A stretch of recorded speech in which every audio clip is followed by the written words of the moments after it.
when I was a kid, I was all about comedy.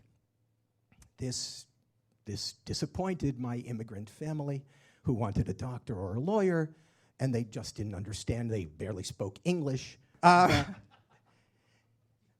this set be all the stuff you love to do. Whether you think it's marketable or not marketable, whether you think it's legal or not legal, or whatever it is, let this be all the stuff you love to do. And let this set be all the stuff that's monetizable in the world, okay? Now, to be in this set and to make the very common mistake of, well, I love doing fill in the blank, comedy, let's say, stamp collecting, horseback riding, art, surfing, drinking, whatever it is. That's what I love to do, and I'm going to make a living doing that. Well, this is where starving artists come from.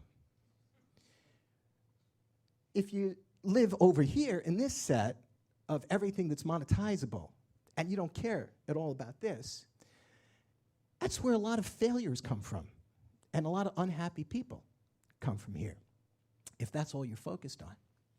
What's really interesting, and you'll notice it's a very small subset in the intersection of these two sets, and that's this. You're looking to hit a pretty small target, and that's the intersection of the two sets, the stuff you love to do and the stuff that's monetizable, and how can you make one into the other? And that's the story of the Comedy Cellar. When I was 22, I started my first comedy club in Boston. I was living in Boston at the time, and I started my first comedy club, and it failed. Then at 24, I had moved down to New York City, and I opened my first comedy club in New York City, and it failed. And then when I was 25, I opened the Comedy Cellar, and it's been open for 31 years. The object lesson that we can all take from this, first of all, I hope, is failing is okay, especially at your age. It's one of your superpowers right now. Failing at my age is kind of pathetic, but failing at your age is fantastic. The business model of the Comedy Cellar was not, decidedly was not, hey, I'm a comedian, I'm going to open a comedy club so that I have a place to perform.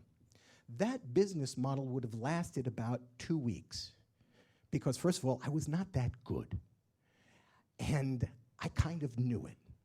But I was good enough that I could tell who else was good. I could curate. That is really the operative word here, curate. In showbiz, they use words like producing or being an impresario, depending on how fancy you want to sound.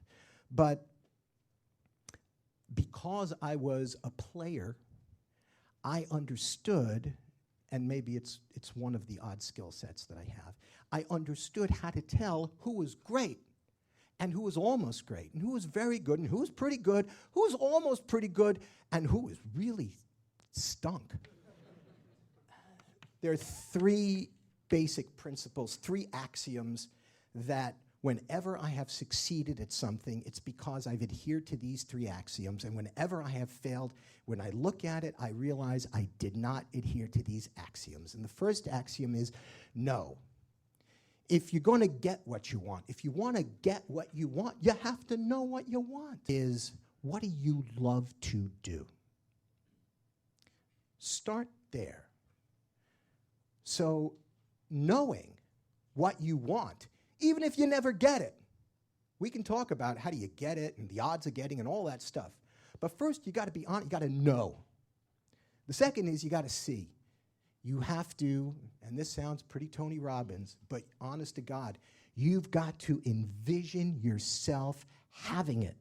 Envision yourself with the thing you want. See it, feel it. See all the details. Where are you geographically? What room are you in? What are you wearing? Who are you talking to? What are you doing? See it, feel it, be it, own it. And then do. What are you going to do? What's the action plan to doing it, to getting it done. So I knew what I wanted. I wanted to start my own comedy club. I had had my Boston mistake. I had actually discovered Stephen Wright in Boston. Went down to Greenwich Village, and I saw this sea of people, and they all had a problem. The problem was they were going down to Greenwich Village, they had cash money in their pocket, and they didn't really have a lot to spend it on. And I felt that just as a humanitarian, it was really incumbent upon me to provide them with a place where they could spend this money that they had. There were jazz clubs, there were folk music clubs, there were coffee houses, there were restaurants. There was no comedy club. I said, well, gee, I would really have to stink in order to fail here. And I would always use the same thing. Listen, I have to go to the bathroom. Where is it? Because it's always in the back, downstairs, upstairs, whatever. And I saw every upstairs, back room, downstairs in the village. And I saw this little staircase, and it had chains, and it had homeless people using it to relieve themselves. Again, not very distinguished. But as we've learned from Ding Ho and the barbecue restaurant, is homeless people relieving themselves in front of the potential place? Is that going to stop me from inquiring about it? Is it? No, it's not. But it stops most people. Most people see something icky, see some kind of resistance, and they go, no. And that's one of the object lessons. The world is not a dangerous place. The world is not waiting out there to beat you. The world is not going to beat you. You will beat you. It's always an inside job. It's always you stopping you. And I stood in the middle of this place, and it had a piano, and had low ceilings and brick walls, and I said, this is it. This is it. I need to do whatever it takes to make this mine. I had no money. People were telling me, Bill, how are you going to start a comedy club in Manhattan? You don't have any money. Plus, the great one, I always love this one, if starting a comedy club in Greenwich Village was such a good idea, wouldn't somebody else have already done it? When you come up with your idea, I promise you, the last line of defense is going to be somebody saying that to you. This is what I call the caveman objection. Because when Og discovered fire, you know his wife said, Og, if fire was such a good idea, don't you think somebody in Cave 76 would have come up with it already? No, you're the smart one. You're smarter than everybody in Cave 76. Fine, okay, fire, good idea. Oh, the wheel, again, this guy. The answer is no. No, I don't think somebody else would have come up with it. Somebody had to see the thing first. Somebody has to see the opportunity first, and it's me. And let it be each one of you. Because no matter what you do, whether you're an entrepreneur, whether you're an employee, you're going to have to take some kind of proactive action where you're the one that sees the opportunity before somebody else. And sadly, I know we all grew up in this kind of kumbaya world, but sadly, you have to believe that success, being greater than others in comparison to others, that success is something you deserve. Cut to a year later, we were open 7 nights a week, 3 shows Saturday, 2 shows Friday, 1 long show each of the other nights. And how did we build that? We built it off of a really weird idea. And it's nothing that you haven't heard before. Be nice. That's all we did. All we did was we were nice. Who were we nice to? First, we were nice to the comics. Being a stand-up myself, I understood what it would take to make the people, and if you're going to be entrepreneurs, there's something to keep in mind, because whatever business you're in, whether it's tech or whether it's a comedy basement that's going to turn into something, you're always in the people business. You're always in the human resource business, because you can't get it done without these wacky blobs of protoplasm that are walking around the planet and that you're going to need. So I understood that. So what did we do putting that into action? We paid everybody a little bit more than the other clubs were doing. The other clubs were having riots. They were having labor unrest because the comics were going, you guys built a big business off of our labor and you're not paying us hardly anything, if anything. Uptown, the comics were only allowed to order from this side of the menu. Now, how demeaning. How demeaning is that? You can order from this side of the menu? We're building a business off of you guys. We said to them, come down, have whatever you want. Even if you're not working that night, come down, have whatever you want. We even made a comedian's table that was only for comedians. And in the beginning, they all didn't trust it.